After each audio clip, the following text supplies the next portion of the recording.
loves, welcome back to the channel. Today we're going to start a series that I've been meaning to move from Patreon to YouTube for a while, which is book coven, because I want to talk about certain books that I want to recommend, but I also want to make sure that the information is being shared, being extended. So I wanted to move the book coven series to the YouTube channel so we could get to talk about different spiritual books that I want to recommend, or that I feel like have good pieces of information, or that you might want to add or look over, or just read for your own spiritual journey, your own spiritual knowledge, because you guys know that my channel is very much specifically to highlight and to help you evolve within your own spiritual journey. So for that, I wanted to move the series over here, and so that way we can talk a little bit more about books.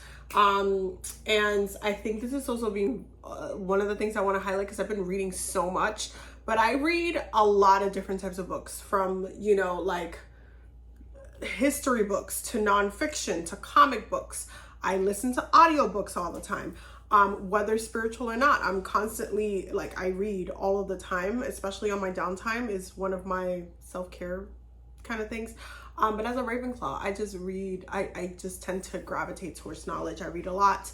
There's a reason why I also do a lot of work in the Akashic Records, because I am very prone to knowledge and wanting more knowledge. So I wanted to kind of start it on YouTube, so that way we have a place where we come together, talk about different spiritual books.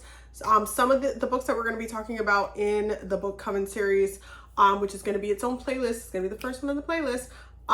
Some of the books we're going to cover, I'm going to have in different formats. So whether digitally, audiobook, whatever. So you're not always going to see me hold up the book up here and be like, hey, maybe grab a copy, or, sometimes it's going to be digitally. But for that, I'll whip out my iPad and then we'll talk about different things.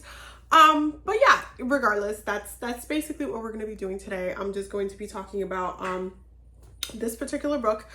Before we get started, very quickly, I'm having a very, not really a holiday special kind of thing, but I just wanted to honor the ancestors, just with, because it is a holiday in the United States that I personally don't celebrate, as someone who is an Indigenous person.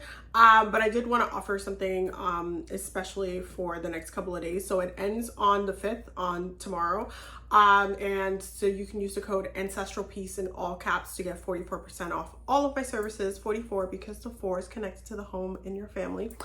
And I wanted it to be a, just a nice little healing moment there. So yeah, if you need a session, energy healing, past life healing, all of the things, my website will be linked down below, and the code will be on the screen. Also, don't forget to sign up for the Soul Healing Journey workshop that we're going to be having, which is going to be on the 12th, if I'm not mistaken. We're also having the 13 Octave Lahu Chi certification. I moved it, wait, I think that one's on the 12th. No. Yes, no. I moved that one down a little bit too. And we're also having the Akashic Records class this month as well. It's a very busy month because I got sick last month, and I'm still, my voice is a lot better. So I'll be able to probably do lives from the next couple of days, which is great, because it's been a minute for my voice to recover fully. It's a lot better today, but yeah, thank y'all for your patience and your love and your support, because I really, really appreciate it. But yeah, so with that being said, we're going to jump in. And the first book that we're going to be talking about is this one. It's called Opening to Channel, How to Connect with Your Guide.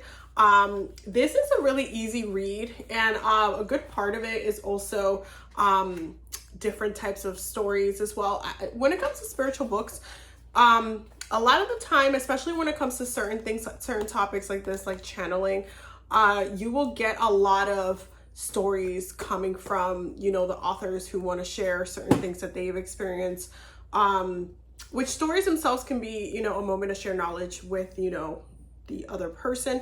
And they can also be moments to, moments that could take away from the main focus on the book too. So it really depends on how you take them. Sometimes there's really good nuggets of information in certain stories, and sometimes they're just trying to prove a point with some of their excerpts of certain things. But the meat and potatoes of this book is really in like the earlier part, the beginning part of the book. So it goes over channeling. Now, when it goes over channeling, there are certain things I feel like when it comes to channeling, if you're trying to get into channeling, that you definitely need to understand, because when it comes to your spiritual practice, when it comes to talking to spirit, talking to your ancestors, talking to whomever you want to talk to,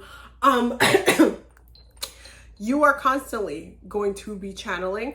When it comes to working with any type of divination tool, you are constantly going to be channeling. However, there is a definite difference between working with a divination tool and learning the definitions and then just solely going by the definitions when you pull cards, and then working with the divination tool, pulling some cards and then channeling the messages with or without knowing the definitions of the cards themselves, like what it's supposed to mean. Even if you know what it means, also channeling additional messages, there's a huge difference between the two. I feel like a lot of the time when it comes to tarot, when it comes to like, even I feel like oracle cards is it's on the nose, like the message is on the nose, but tarot it leaves, and even certain other divination tools, like bone reading, shell reading, wax readings, those type of readings are a little bit more like they push you to channel more. They push you into actually doing the work a little bit more than, you know, than you think. Like it pushes you into putting in a little bit more of that spiritual connection and channeling the information down, bringing the information down, versus with like an oracle card where it literally tells you what it means, the definition, depending on the oracle card too, where it tells you kind of like the essence of the message, where you can kind of like 2 + 2 = 4 kind of thing. It gives you, like some of the other divination tools, gives you a bigger avenue to be able to channel, actually bring down, connect to your spirit guides, and hear, see, smell, feel like different messages. Because sometimes when it comes to channeling, channeling looks like different things. Sometimes channeling is you literally smelling a scent of something, and all of a sudden, you know, you start talking about it, and then more words come down, like more things, you just start painting a picture. Sometimes the message is like just a piece of a larger parcel that just needs to be told. And so a book like this, as far as reading it to understand like the basics, understanding how to connect to your guides, how to start, how to, you know, incorporate it into your practice, I think it's a welcome read if you're trying to get you know, some sort of insight on how to channel, especially if you're a beginner, like within your spiritual practice, and you're trying to understand, or trying to go again from that, I'm learning the definitions of tarot, to I am connected to my spiritual team and they are giving me a lot of information. Now, when it comes to channeling, for some people it's easier than others. That's kind of the other things to understand. Certain things like this, like books like this, can be a little bit one-dimensional because they don't explain all of the different components of why it's easier for certain people to channel versus others. As an astrologer, because you guys know, you knew I was going to bring astrology into it, it is easier for some people versus others to channel. There are some people that are just like really grounded within themselves, and they're not necessarily up in the air and in the sky channeling for certain things. So it really sometimes depends.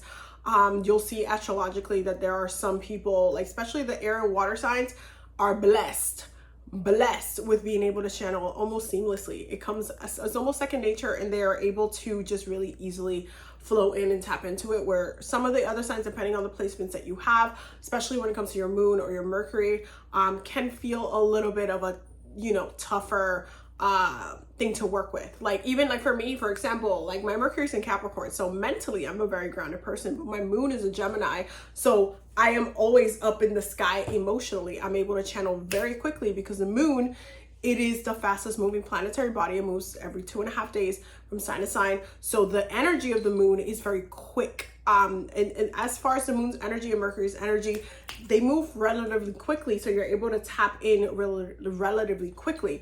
So depending on where your Mercury is and depending where your moon is can really assist with how you're emotionally and intuitively able to, you know, tap in and channel as well. And like this book doesn't really, it doesn't cover that. It really just highlights your connection with your spirit guides. How to channel is really really great beginner's book for that. And I think I would definitely recommend it for those who are going to want to get that insight, but also keep in mind that there are, you know, stories here and stuff. There's a reason why she's semi-thick. She's not super thick, but she's like semi-thick where she could be like this big just to explain some of the things. Like there's a lot of stories in here as well. But I feel like it does like explain things kind of straight to the point. There's also like different like ceremonies that you can do to welcome your guides, and different meditations as well. So I definitely think it would be a good spiritual pickup to pick up. And yeah, I would definitely recommend it for book coven. So yeah, this is the first book in the book coven series that we're going to be covering. We're just going to be talking about different books, talking about the topics of the books, if I recommend it or not. I'm not always going to recommend the book. Trust and believe. There might be some popular ones that you'd be surprised that I'm like, about, but we'll talk more through the series. I hope that y'all enjoyed this video though. Let me know down below which book you want me to talk about in book coven. If there's a topic of a book that you want me to talk about as well, if there's something that you've been wanting to learn or something that you would love to see in a book that you want me to talk about, and then we'll be reviewing different books along the way. I'm really excited to do this as well because I love books. I love reading. You guys already know. So yeah, I love you guys. Thank you for being patient with me with my voice. I'm still super recovering. It's there. We're getting there. But thank you so much for being patient with me with my voice as I am fully recovering. And I love you guys so much. And thank you for being here. And I will see y'all in the next video. Y'all have a blessed day.